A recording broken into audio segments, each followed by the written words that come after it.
All right, let's dive into something fascinating today, the Arreqiana philosophy. At its heart is this really beautiful idea that our communication is so much more than just the words we say. It's about energy, it's about vibration, and it's a skill they call energetic literacy. So let me start with a feeling I bet you know. You walk into a room, and before anyone even says a word, you just know the vibe. You can feel if it's tense, or if it's full of joy, or if it's heavy. That little gut feeling, that's not just your imagination. That's exactly where the Arreqqana philosophy begins.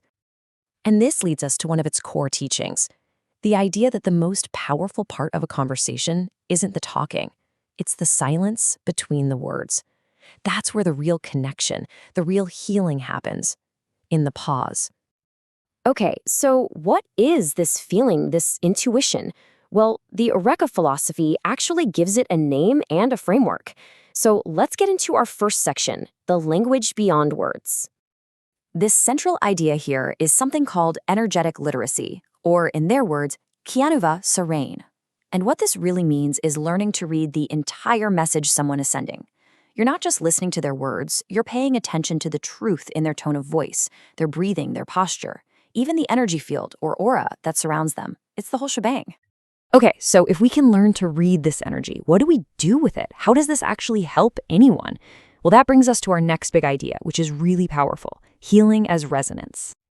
Now, this is a total game changer from how we normally think about helping people. It's not about giving advice or trying to fix their problems. Instead, healing is about resonance. Think of it like a tuning fork.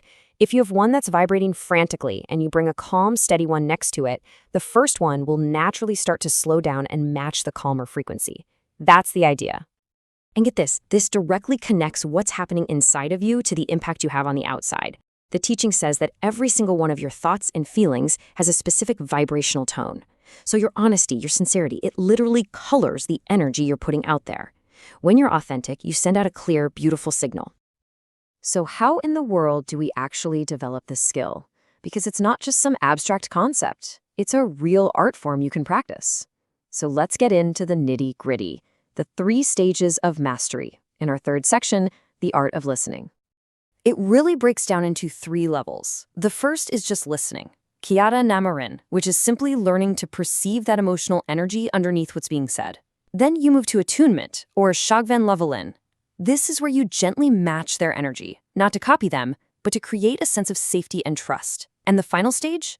That's transmission, Nurka Lakio, where your own stable, calm presence can actively project that feeling of peace.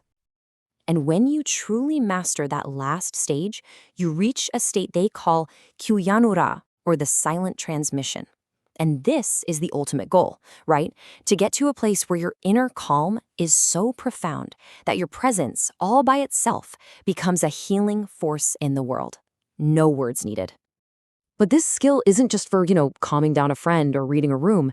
It connects to something so much deeper, to our very purpose. So let's dig into the why behind all of this in our 4th section, compassion as a compass. In this philosophy, you don't find your purpose by thinking about it really hard or setting some logical goal.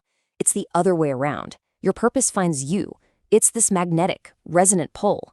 You discover it by noticing where your compassion just naturally flows, where your empathy is drawn. That's your compass. This really shows us the 2 different ways we can show up for people. On one side, you've got instruction. That's using words, logic, trying to fix things with your mind. But the Arreqqana way is stabilization. It's about using your presence, your tone, to just calm their energy field. You're not trying to fix the problem. You're just trying to steady the waters so they can find their own way through. And all of this leads us to our final and maybe the most incredible takeaway. It's the idea that you, right here, right now, have this amazing capacity to be a healing force. This is our last section, your presence as medicine. When your inner world is calm and aligned, you develop what's called a resting aura. This isn't about being charismatic or the life of the party. It's the exact opposite. It's a quiet strength that literally settles the energy in a room. And you've felt this before. When you're around someone like this, you just find yourself breathing a little deeper. Your mind gets a little clearer, and you didn't even know why. And the best part is, this isn't some mystical power for gurus. It's something you can actively cultivate.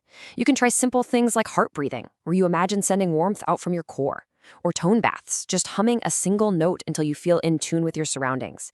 Even a simple candle meditation, just breathing with the flicker of a flame, can start to sync up your inner rhythm. This quote just perfectly sums up the whole philosophy.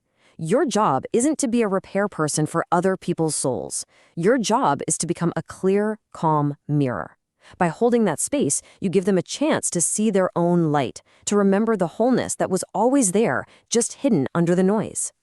So, ultimately, the Arreqqana philosophy leaves us with this one simple but profound thought.